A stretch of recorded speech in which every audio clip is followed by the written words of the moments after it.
बिस्मिल्लाहिर्रहमानिर्रहीम। मोहतरम नाज़रीन, अस्सलामु अलैकुम।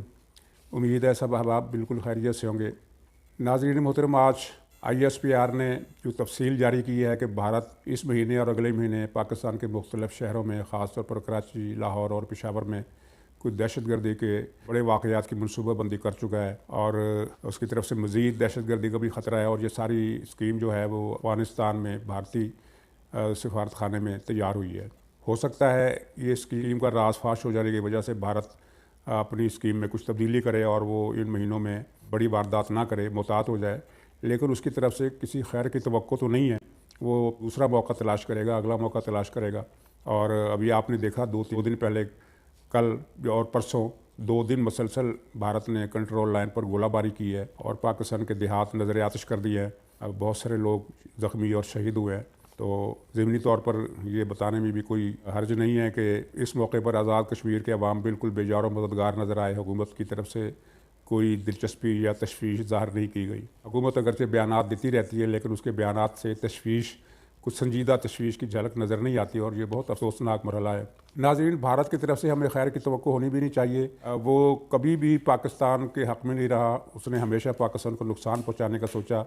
लेकिन माजी के बरक्स इस मरतबा मरहला और भी सख्त है, क्योंकि माजी में कांग्रेस की हुकूमत रही है या दूसरी पार्टियों की, तो मकसद तो उनका भी यही था कि पाकिस्तान को कमज़ोर किया जाए। लेकिन बीजेपी तो कई कदम आगे बढ़कर खुल्लम खुल्ला ये कहती है कि हमारा इरादा पाकिस्तान को मिटा डालने का है। और उसके लीडर, उसके अहदेदार और अरकान पार्लियामेंट टीवी चैनल्स पर बैठकर सरेआम ये ऐलान करते हैं कि हम पाकिस्तान को ख़त्म करेंगे, पाकिस्तान के इतने टुकड़े कर देंगे, इसको नेस्तो नबूद कर देंगे।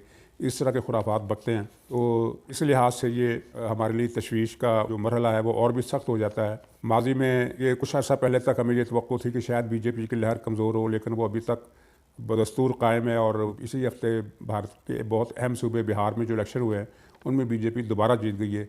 यानी वो बदस्तूर अपनी ताकतवर पोजीशन पर कायम है और उसके इरादे भी ढके छुपे नहीं हैं। और ये भी हमें नज़र आ रहा है कि मोदी अगला इलेक्शन जीतने के लिए कोई बड़ा एडवेंचर कर सकते हैं। तो हमारे सोचने की बात यह है कि अगर उसने कोई एडवेंचर किया तो पाकिस्तान के लोग किस पोजीशन में खड़े होंगे इसको जवाब देने के लिए। इसलिए कि आलमी सतह पर भी हमारा साथ देने वाला कम ही नज़र आता है। और सबसे बड़ा सवाल तो ये है कि क्या हमारी मईशत, जो इमरान खान साहब ने बड़ी मेहनत से ज़मीन बोस कर दी है, हमारा साथ देगी? ज़ाहिर है कि ऐसा नहीं है। और सिर्फ भारत ही नहीं, हमें मगरबी बार्डर की तरफ से भी तशवीशनाक हालात का इंतज़ार करना चाहिए। और एक बुरे खदशात जो हैं वो बढ़ते जा रहे हैं। इसलिए कि अगर अमेरिका अफ़गानिस्तान से ना निकला तो क्या होगा? फिर ये होगा कि तालिबान ज़्यादा हमले करेंगे, उनकी वारदातें पहले से ज़्यादा बढ़ जाएंगी। और अमेरिका इस बात को जानने के बावजूद कि तालिबान पाकिस्तान के कंट्रोल में नहीं है, वो एक इंडिपेंडेंट बॉडी है, एक अलग अपनी सोच रखते हैं और उनका दायरा अमल बिल्कुल अलग है। और वो इतने खाना जंगी के इतने बरसों के दौरान उन्होंने ख़ुद को इस तरह की ताकत बना लिया है कि वो किसी एक मुल्क की हमायत की ज़रूरत या उसके मोहताज नहीं रहे। तो इसके बावजूद वो अमेरिका ये कहेगा कि तालिबान की पुष्टपनाही पाकिस्तान कर रहा है। वही पुराना इल्ज़ाम कि अफ़गानिस्तान के अंदर जो कुछ हो रहा है उसमें पाकिस्तान मुलव्वस है, और अगर पाकिस्तान मुलव्वस नहीं है तो वो इसे रोके, जबकि तालिबान को रोकना पाकिस्तान के बस में नहीं है। तो इस तरह खदशा है कि अफ़गानिस्तान की तरफ से भी हमारे लिए हालात तशवीशनाक होंगे। और अफ़गानिस्तान में सिर्फ हुकूमत ही नहीं है, सिर्फ तालिबान ही नहीं है, बल्कि तालिबान के कई गिरोह ऐसे हैं जिनका हदफ पाकिस्तान है और दाइश है, और कई गिरोह हैं जिनको भारत अपने मकसद के लिए इस्तेमाल करता रहा है और आइंदा भी इस्तेमाल करेगा।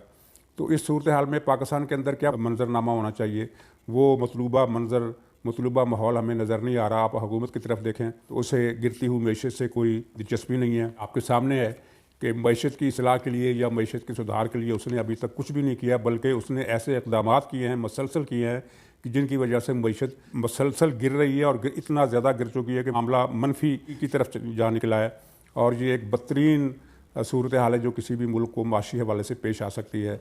तो मैशत उसका कंसर्न ही नहीं है। पाकिस्तान में महंगाई बढ़ रही है, अवाम चीख उठे हैं, उनकी कमर टूट गई है और उनको पिस कर रह गए हैं। हुकूमत के लिए ये मामला भी उसकी परेशानी का बास नहीं है। बदअमनी बढ़ रही है, कत्ल व गारत के और डकैती के वाक़यात में कई गुना इजाफ़ा हो गया। ये बात अखबारात में कई मरतबा आ चुकी है कि जराइम की वारदातों में 70% इजाफ़ा, फ़लाँ डकैती की वारदातों में 100% इजाफ़ा। तो अगर आप देखें तो हुकूमत के लिए ये भी दर्द सर नहीं है। अगर भारत की तरफ से मुदाखलत होती है, दहशत गर्दी होती है, तख़रीबकारी होती है, या उसके एजेंट पाकिस्तान में फैल जाते हैं, खुदा ना करे, तो हुकूमत का दर्द सर ये भी नहीं है। और आप देख रहे हैं कि हुकूमत का एक ही दर्द-ए-सर है अपोजिशन को ख़त्म करना, नेस्तनाबूद करना। मैंने एक मज़मून पढ़ा जो पीटीआई के किसी हामी ने लिखा था आज के अखबार में कि उसने अपोजिशन की तरफ इशारा करते हुए लिखा कि इन आवाज़ों को अब हमेशा के लिए खामोश कर देना चाहिए। ज़ाहिर है ऐसी सोच रखने वाला कलमकार जो है वो फातरुल अक़ल ही कहलाया जा सकता है, लेकिन इससे आप पीटीआई के माइंड सेट को तो अंदाज़ा कर सकते हैं कि वो क्या सोच रहा है। यानी हुकूमत की सारी कोशिश ये है कि अपोजिशन को नेस्तो नाबूद कर दिया जाए। और गिलगित बिल्तिस्तान में इलेक्शन हो रहे हैं, तो आपने ये मुशाहदा किया होगा कि हुकूमत कह लें या रियासत कह लें, उसकी सारी तवज्जो ये थी कि इस इलेक्शन को किस तरह हाईजैक करना है। और ये बात दिलचस्पी की हामिल है कि हुकूमत का और रियासत का मतमा नज़र पीटीआई को जितवाने तक महदूद नहीं है, बल्कि ये है कि मुस्लिम लीग नून का एक भी उम्मीदवार कामयाब न हो जाए। आज एक वज़ीर का बयान आया कि मुस्लिम लीग नून वहाँ एक भी सीट हासिल नहीं कर सकेगी। मुस्लिम लीग नून के कई उम्मीदवार तोड़े गए, ख़रीदे गए, दबा दिए गए, उनको दस्तबरदार होने पर मजबूर किया गया। जबकि पीपल्स पार्टी के साथ ये माजरा नहीं किया गया, जिसका डुअल पर्पज़ था। एक तो ये है कि पीडीएम में शगाफ डाला जाए, और दूसरा ये है कि पीटीआई तो जीत नहीं सकती, या कम से कम उतनी सीटें नहीं जीत सकती जितनी जीतनी चाहिए, तो कोई बात नहीं, उसकी जगह पीपल्स पार्टी जीत जाए। असल टारगेट जो है उन्होंने मुस्लिम लीग को बनाया है, और खुदा करे कि पीपल्स पार्टी इस ट्रैप में ना आए। अगर वो सीटें जीतती है तो ज़रूर जीते, लेकिन वो इस ट्रैप में ना आए कि वो उसकी फेवर की जा रही है या रियासत में या हुकूमत में उसके लिए कोई नरम गोशा पैदा हो गया, बल्कि उसकी वजह सिर्फ ये है कि वो पीडीएम को तोड़ने का एक हदफ इस तरीके से भी हासिल हो सकता है। तो आप देख रहे हैं कि मईशत और माशरत और दिफा और सिक्योरिटी और दीगर अमूर के हवाले से जो परेशान कुन सूरत हाल है, उसका मुकाबला करने के लिए हुकूमत क्या कर रही है? कुछ भी नहीं कर रही। उसका सारा जोर अपोजिशन को ख़त्म करने पर है। तो ऐसी सूरत हाल में अगर खुदा ना करे हालात ज़्यादा बिगड़े, तो क्या मौजूदा सिस्टम पाकिस्तान के दिफा के तकाज़े, पाकिस्तान की सलामती को महफूज रखने के तकाज़े पूरे कर सकता है? ज़ाहिर है कि नहीं। मोहतरम, ये तो एक मंज़र है जो सिक्योरिटी के हवाले से मैंने पेश किया, और इसमें कोई मुबालगा नहीं है, और उसमें मैंने कोई इंकशाफ नहीं किया है, और सारी बातें आपके सामने पहले से ही हैं। मैंने ज़रा इनको सिर्फ इकट्ठा कर दिया है। तो दूसरी तरफ जो पाकिस्तान के अंदर एक सियासी खेल खेला जा रहा है, वो उसका एक नया मरहला ये सामने आया है, वो जिसका मैंने अभी इशारतन जिक्र किया कि पीपल्स पार्टी को खुश करके नवाज लीग का ख़ात्मा करना और उसके बाद कोई हल तलाश करना। तो क्या ये हल तलाश किया जा सकता है? आप ज़रा देखिए स्कीम क्या बन रही है। स्कीम ये बन रही है कि पीपल्स पार्टी को ज़्यादा से ज़्यादा खुश करके और बाकी तमाम पार्टियों को उसको साथ मिलाकर मुस्लिम लीग नून को अगर माइनस नहीं किया जा सकता तो कम से कम उसे बहुत पीछे रखकर एक कौमी हुकूमत बना दी जाए। यानी इमरान खान की छुट्टी पर वो राज़ी हो गए, तैयार हो गए, लेकिन वो ये कहते हैं कि एक कौमी हुकूमत बने जो बाकी मानदा मुद्दत पूरी करे, नए इलेक्शन की तरफ ना जाए। क्योंकि नए इलेक्शन में उन्हें जो रिपोर्टें मिल रही हैं हर तरफ से, वो ये है कि पंजाब में कम से कम मुस्लिम लीग क्लीन स्वीप कर रही है, और यहाँ पीटीआई को शायद एक भी सीट ना मिले। ये उनकी एजेंसियों की रिपोर्टें हैं। मैं नहीं कह सकता कि पीटीआई को एक सीट मिलेगी या नहीं मिलेगी, लेकिन जो रिपोर्टें ऊपर इदारों तक पहुंच रही हैं, जो हुकूमत तक पहुंच रही हैं, और जिनकी खबर रखने वाले साफ़ी एक से ज़्यादा है, उन्होंने ये बताया है कि वहाँ जो रिपोर्टें गई हैं उनका खुलासा ये है कि पंजाब में पीटीआई को कोई मुकाम मिलने वाला नहीं है। और मिलती जुलती सूरत हाल सूबा पख्तूनख्वा में है, जहाँ एक ताज़ा सर्वे के मुताबिक महंगाई और मौजूदा सूरत हाल से तंग आवाम की जो परसेंटेज है वो बाकी तमाम सूबों से ज़्यादा है। बिलाशुबा उसके हालात बहुत ख़राब हैं। तो इसको मद्देनज़र रखते हुए उन हजरात ने सोचा है कि नए इलेक्शन ना कराए जाएँ, क्योंकि उसमें फिर मसला हमारे लिए जो तस्वीर बनेगी वो नाकाबिल कबूल होगी।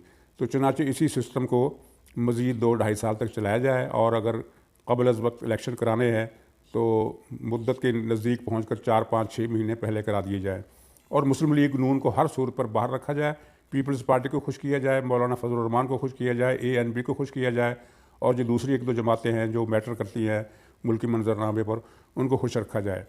तो ये स्कीम बज़ाहिर बड़ी सेफ़ एंड साउंड है, लेकिन इसकी कामयाबी के इम्कानात इसलिए कम हैं कि मौलाना फजल रहमान खुश होने के लिए तैयार नहीं है। वरना जब उन्हें ये पेशकश की गई थी कि न सिर्फ ये है कि इमरान को हम माइनस कर देते हैं, बल्कि आपको चेयरमैन सेनेट भी बना देते हैं और आपको बलूचिस्तान की हुकूमत भी दे देते हैं, तो मौलाना के लिए कोई मुश्किल नहीं था कि वो कोई हीला बहाना करके, कुछ तावील करके, कोई मुल्की हालात की मुश्किलात और उसी तरह कौमी मफाद का जिक्र करते हुए ये पेशकश कबूल कर लेते। लेकिन उन्होंने ये पेशकश मुस्तरद कर दी है। उनके अंदर, उनकी पार्टी के अंदर इख्तलाफ जो पैदा हुआ है, और 1-2 असहाब ख़ास तौर पर हाफ़िज़ हुसैन अहमद साहब जो नाराज़ होकर एक तरफ हो गए हैं और PDM के ख़िलाफ़ भी बयानात दे रहे हैं, और बिलवास्ता वो मौलाना फजल रहमान को भी हिट कर रहे हैं। उन्होंने ये बयान दिया है कि हम JUI में विरासत की सियासत नहीं चाहते, तो इशारा उनका मौलाना फजल रहमान की तरफ ही है। तो ये वो लोग हैं जो इस वजह से नाखुश हैं कि इतनी अच्छी बड़ी पेशकश क्यों मुस्तरद कर दी गई। तो कहने का मतलब ये था कि मौलाना अगर नहीं मानेंगे और मुस्लिम लीग नून भी नहीं मानेगी तो ये कौमी हुकूमत बनेगी कैसे, और अगर ये फ़र्ज़ कीजिए बन भी गई तो क्या ये बहरान को हल कर सकती है, वो कोई ऐसा रास्ता निकाल सकती है जिसके बाद मुल्की हालात मामूल पर आ जाएँ, सियासी बहरान, आइनी बहरान ख़त्म हो जाए। हो सकता है, दो सूरतें हो सकती हैं। एक तो ये है कि हल नहीं निकलेगा और ये स्कीम जो है नाकाम हो जाएगी, और दूसरा क्या पता इस बज़ाहिर नामुमकिन किस्म की स्क्रिप्ट लिखा गया है तो इसके अंदर से कोई रास्ता निकलने का वसीला बन जाए। क्योंकि ये भी माजी में हुआ है कि बज़ाहिर एक चीज़ को देखा गया कि ये फ़लाँ चीज़ का रास्ता रोक देगी, लेकिन उसी के अंदर से रास्ता निकला, जैसा कि परवेज़ मुशर्रफ के दौर में हुआ कि परवेज़ मुशर्रफ की स्कीम थी और बड़ी वो आहनी किस्म की स्कीम थी कि बेनज़ीर को तो आने देंगे लेकिन नवाज़ शरीफ को नहीं आने देंगे, और उन्होंने कहा था नवाज़ शरीफ मेरी लाश पर आएगा। पहले तो उन्होंने ये बात दोनों लीडरों के लिए कही थी, पहले बेनज़ीर के लिए भी कही थी और नवाज़ शरीफ के लिए भी कही थी। बाद में जब NR हो गया अमेरिका के दबाव से या किसी भी वजह से, तो मुशर्रफ ने पैंतरा बदला और कहा कि बेनज़ीर तो ठीक है लेकिन नवाज़ शरीफ का तो मुमकिन ही नहीं है, सवाल ही नहीं पैदा होता, इसको खुर्ज कर फेंक दें कि नवाज़ शरीफ की वापसी भी हो सकती है। लेकिन फिर उस NRO की वजह से ही जो बेनज़ीर को दिया गया कि अंदर से नवाज़ शरीफ की वापसी का रास्ता भी निकल आया। तो मैं ये नहीं कहता कि ऐसा होगा, मैं ये कह रहा हूँ कि ऐसा हो सकता है, क्योंकि माजी में ऐसे वाक़यात होते रहे हैं कि जो स्कीम बनाई गई थी महदूद मकासद के लिए, उसमें से एक बड़ा वसी तर मकसद निकल आया और उसका रास्ता नहीं रोका जा सका। तो अब देखिए, ये नवंबर का महीना हर लिहाज से तहलका खेज़ है और परेशान कुन भी है। सियासी मुजाहरे बड़े बड़े होंगे, सियासी जलसे होंगे, और मुल्तान में एक बहुत बड़ा जलसा होने वाला है, और ये जो कराची में आसिफ जरदारी साहब की साहबजादी की जो मंगनी की तकरीब है वो एक बड़ा सियासी इज्तिमा बन सकती है, और उसके अंदर उसके कॉरिडोर्स में खुदा जाने क्या क्या सियासी स्कीमें तय होंगी और क्या क्या मरहले तय होंगे। तो ये नवंबर का महीना बहुत अहम है, और अब जो नए थ्रेट आए हैं भारत की तरफ से, वो जो कंट्रोल लाइन का उसने एक किस्म की महदूद जंग छेड़ने की कोशिश की है, और पाकिस्तान के अंदर दहशतगर्दी के जो मनसूबे हैं अदम इस्तेकाम के, वो क्या रुख इख्तियार करेंगे और हमारे रियासत बतौर मजमूई तौर पर उसका मुकाबला करने के लिए क्या इक़दाम करती है, करती भी है या नहीं, ये सब देखने की बातें हैं, और सिर्फ देखने की नहीं है बल्कि दुआ करने की भी बातें हैं। उम्मीद है आप सब अहबाब अल्लाह ताला से दुआ करेंगे और ये ख्वाहिश करेंगे कि पाकिस्तान के हालात जो है वो बेहतरी की तरफ जाए। कौमी मुसालहत की तरफ जाने के सिवा कोई रास्ता नहीं है, उसी को अपनाना पड़ेगा, और खुदा करे कि ये सब अहबाब जो हमारे मुक़द्दर के मालिक हैं वो इस बात को समझ सकें। आमीन। इसी बात पर मैं अपनी मरूज़ात ख़त्म करता हूँ। अल्लाह हाफ़िज़।